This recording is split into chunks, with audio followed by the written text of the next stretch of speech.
Heya Cryptozens, it's 10 p.m. Pacific time. My name is Nikodemus, and welcome back to the Crypto Overnighter, where we take a nightly look at the crypto, NFT, and metaverse space.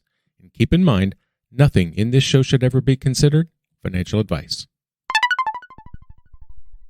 And it's 10 p.m. on Thursday, January 19th, 2023. It's Friday Eve, so let's go. Busan, South Korea will create a digital exchange for buying and selling goods. So this platform is due to stand up this year and will offer tokenized versions of things like intellectual property rights, gold and precious metals, ships, real estate, that sort of thing. The exchange will use the city's strengths such as the Busan International Film Festival and G-Star. The Busan Digital Asset Exchange will be created by working with domestic financial companies and other digital asset exchanges. They will also create a system to support transactions on the exchange. It will be different from other exchanges in that it will have a decentralized structure that will help protect investors and promote innovation in digital assets. The Busan Digital Exchange plans to separate the responsibilities of deposit settlement, listing evaluation, and market monitoring among different institutions, similar to how stock trading system works in South Korea. The regulations for the exchange will be designed as to be competitive to those in Singapore and Abu Dhabi. They will also consult with financial authorities and actively provide input on a digital asset law being considered by the National Assembly. The committee is working at setting up a company for the exchange in February and will begin testing the system. And to be clear, this is separate from Metaverse Seoul. That's a separate project that was announced by the Seoul city government on January 16th. Jeremy Allaire, the CEO of Circle, thinks that the U.S. Congress will focus on regulating stablecoins this year. He said that stablecoins are easy to regulate and are a basic part of the crypto industry. Now, Circle is the creator of USDC, USD coin, and that's a stablecoin that's linked to the value of the U.S. dollar. And you guys might be thinking, well, you don't have to tell me it's linked to the US dollar. It's a stablecoin. As we're finding out, more and more places are standing up their own versions of stablecoins that are not denominated in US dollars. But at any rate, there are more than $43 billion worth of USDC tokens in use. That means it's the second largest stablecoin by market value. The CEO of Circle said that stablecoin usage is increasing and that lawmakers around the world are recognizing the potential of stablecoins. He believes that in this year, stablecoin issuers will become more common in many countries. Allaire said that members of Congress are becoming more aware of stablecoins and that they are trying to educate themselves more about it. They can always call me, I'll help them out. Anyway, he also said that stablecoin regulation is a current policy issue that cannot be ignored. It's his belief that lawmakers will start to make stronger policy decisions around stablecoins in different countries, with G20 countries and the U.S. leading the way. The Boston-based Circle was founded in 2013 and has evolved over time. Allaire pretty much said that the only reason why his company has been around for the last decade is specifically because the company is so upfront with regulators. He said that establishes a culture of trust and transparency that pays off in the long run. And speaking of stablecoins, National Australia Bank plans to launch a stablecoin called AUDN in the middle of 2023. This stablecoin will allow the bank's customers to use Australian dollars to make transactions on the blockchain in real time. Additionally, AUDN may be used for other purposes such as carbon credit trading, overseas money transfers, and repurchase agreements. And so this stablecoin is going to be launched on the Ethereum and Algorand blockchains. Now, in order to stabilize its price, AUDN will be fully backed by the Australian dollar and the money will be held by the bank. It's considered to be more efficient and cheaper than the traditional interbank cross-border payment solution, SWIFT. The bank is the second major Australian bank to create a stablecoin. The first bank was Australia and New Zealand Banking Group, which partnered with a company called Fireblocks to create a stablecoin tied to the Australian dollar. Australia has created a system to identify different types of crypto tokens and how they're managed. Its central bank is also testing the potential uses of its own digital currency, which is expected to be completed by mid-2023.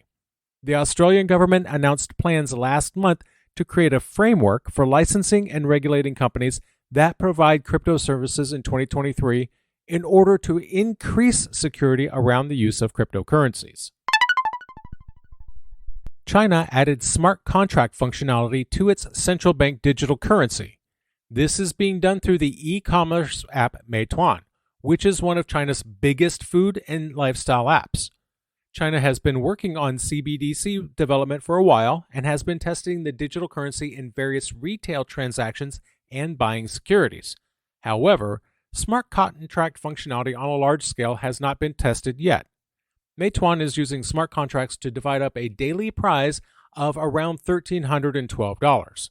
So when a user orders and then they pay with the digital yuan on the app, the smart contract looks for specific keywords in the goods purchased and in the merchant name. If the user has these keywords, which change daily, they will receive a portion of the prize in their wallet. According to the People's Bank of China, by the end of 2022, the digital yuan made up of 0.13% of the total circulation of Chinese renminbi yuan. The Central Bank of China said that in September that they were working on adding more smart contract functionality to the digital yuan. They later introduced a smart contract feature that stops payees from taking prepaid funds incorrectly. Representatives from British trade associations testified in Parliament on Thursday and called the UK's Electronic Trade Document Bill a great opportunity both locally and globally. The bill is currently being debated, and it would allow the use of blockchain technology to store trade documents electronically. Right now, these documents have to be kept and moved on paper, which can be difficult. Hannah Gilbert from the UK Chamber of Shipping said that tests show electronic documents can be moved quickly instead of going through many people. Gilbert said the bill has lots of possibilities for business. Chris Southworth, who is the head of the International Chamber of Commerce, said the bill being discussed could have a global impact. He said that it could create a £1.2 trillion opportunity for the Commonwealth, which is a group of 56 countries. He also said that the bill can be used as a model for other countries such as Singapore, Canada, Australia, New Zealand, and others that are thinking about similar legislation. Sean Edwards, who is the chairman of the International Trade and Forfeiting Association, said that the electronic documents are safer and more secure than paper documents despite the risk of hacking. The bill would continue to be discussed in the House of Lords. British lawmakers are considering several laws related to crypto. One of those laws would give regulators more control over financial services and markets. Another law would focus on preventing electronic crime and increasing transparency in corporations. The head of financial services for the EU said that new rules for cryptocurrencies will not be effective unless other countries also adopt them. European Commissioner McGuiness said that the problems in the crypto market support the need for global regulations. She also emphasized the importance of making sure that any future developments in the crypto field are beneficial for people. The commissioner said that while it's good that the EU is the first major jurisdiction to regulate the crypto with its new MiCA regulation, it is pointless for Europe to be alone in this. She rightly points out that crypto is a global issue that cannot be limited by borders. Censorship resistance. That's the whole point. She also said that if the world does not work together on this issue, there will be more problems. An international group called the Financial Stability Board has already started to create a possible global crypto regulatory framework. The chairman of the board, Klaus Knott, wants to finish the proposal by summer. Now, McGuiness said that she hopes for global crypto regulation, but pointed out that sometimes it's hard to get everyone on board, and sometimes somebody needs to be the one to take the first step. The EU is set to approve MiCA in April, which will set rules for stablecoins and governance for crypto companies. The concern is that MiCA could be weakened if companies try to serve EU customers from unregulated places. McGuiness referred to these places as sunny places for shady people. This was also mentioned by Knott, the head of the Financial Stability Board. In 2022, many big crypto firms failed, including FTX, Terraform Labs, Voyager Digital, and Celsius Network. This could actually prove to be fodder, because this could help McGuiness in her efforts to regulate crypto. She said that the examples of these failures show that crypto problems can happen anywhere and that it's important to work together to prevent them. McGuiness said some people were attracted to crypto because they were excited about the technology and they didn't trust traditional institutions. She said some people got carried away and lost control, and that this resulted in negative consequences. She also said that there's still ongoing debate about whether there's a problem with crypto inherently or if it's just a problem of business mistakes made by people with good intentions, which is a valid point because crime is crime, whether they use Web 2 or Web 3, whether they use a gun or they break into your wallet. Crime is crime and should be treated as such. That said, you don't take good tools away from good people to prevent bad people from doing bad things. Anyway, she also added that crypto people can make big business mistakes that can negatively impact individuals and the financial system. McGuiness said that even when MiCA takes effect in 2025, it will not be the end of crypto regulations story. She added that the crypto field is constantly evolving and that regulations will have to be adjusted as it evolves. She also said that it's important to be careful when regulating new areas such as DeFi, which is not well understood yet. McGuiness said that it's important to understand these new areas before regulating them and warned against acting too quickly. McGuiness suggests that one way to regulate crypto is by testing new developments in sandboxes before making them widely available. This approach has been used by the EU to test securities trading based on distributed ledger technology. She also urged crypto providers to remember that they are serving EU citizens and that the focus should be on providing good service. She also mentioned that there may be resistance to too much innovation in the financial sector. McGuiness gave examples of resistance to change, such as lawmakers being upset about bank branches and ATMs closing. She also mentioned her own personal frustration of waiting on hold for 45 minutes with a financial services provider. She suggests that financial companies should think about how to prevent disconnecting from their customers.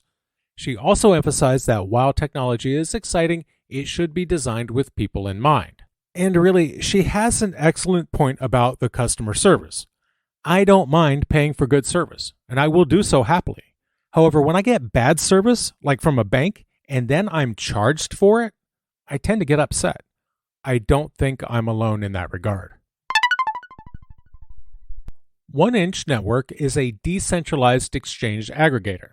Now, they've created a hardware wallet called the 1inch Hardware Wallet. It was developed by a team within 1inch Network. This move comes as more people want to store their own crypto. The 1inch Hardware Wallet is designed to be very secure. It's not connected to the internet and does not use any cables to work. All the information is transferred using QR codes or through NFC or near field communication. Additionally, if you're not a big fan of buttons, you're in luck because it's buttonless. The 1inch Hardware Wallet is small. It's about the size of a debit card. It has a 2.7-inch screen, which is a type of screen that uses e-ink technology and can display grayscale images. The wallet is also waterproof and has a very durable surface made of Gorilla Glass 6 and a stainless steel frame. It can be charged wirelessly and has a battery that can last for 2 weeks. It also has a design similar to the Apple product line. Comes in 5 colors, which are Hex Graphite, Sierra Blue, Silver, and Alpine Green. And that matches the iPhone 13 lineup, by the way. A spokesperson said that there will be 2 special versions of the wallet, one in pink and one in gold. They will have different designs and come with their own NFTs. Now, 1inch is not the only company using Apple's design for their hardware wallets. Ledger also announced a collaboration last year with the inventor of the iPod Classic to develop its Ledger Stacks wallet. A spokesperson said that the company started making the wallet in early 2022 and plans to release it in the last quarter of 2023. They also plan to continue to improve and enhance the security of the product. The company plans to launch a program next month where anyone can help improve the device by providing feedback. Documentation and the source code will be available on GitHub. 1inch is making this wallet because more people want to store their own cryptocurrency instead of using a central exchange. Now that's happening because people don't trust central exchanges. Other companies that make hardware wallets have also seen a huge jump in sales. And our last story tonight, CoinDesk is a cryptocurrency news website, and they may also be sold. Their parent company is Digital Currency Group, and they're looking to improve their financial situation. CoinDesk is getting advice from investment bankers at Allaire on how to proceed with the sale. This sale could be for all or part of the company. DCG has been offered more than $200 million for CoinDesk in recent months. This would be a good return on investment because they bought CoinDesk for only $500,000 in 2016. DCG is facing financial difficulties and has decided to stop paying dividends to improve its own financial situation and to keep some cash on hand. Another company owned by DCG, Genesis Global, is planning to file for bankruptcy because it owes over $3 billion to creditors. That is also a source of financial issues for DCG. CoinDesk and Genesis are two of about 200 companies related to crypto that are owned by DCG. Other companies that DCG owns includes Grayscale Investments, Luno, and Foundry. Many people think that CoinDesk's report in November about problems with Alameda financial records may have caused other problems in the crypto market. Personally, I wish nothing but the best for CoinDesk, and I hope they find a way out of their current predicament. And that's going to do it for us tonight. I want to thank you, my listeners, because when you stop listening, I will stop talking. We'll see you tomorrow night.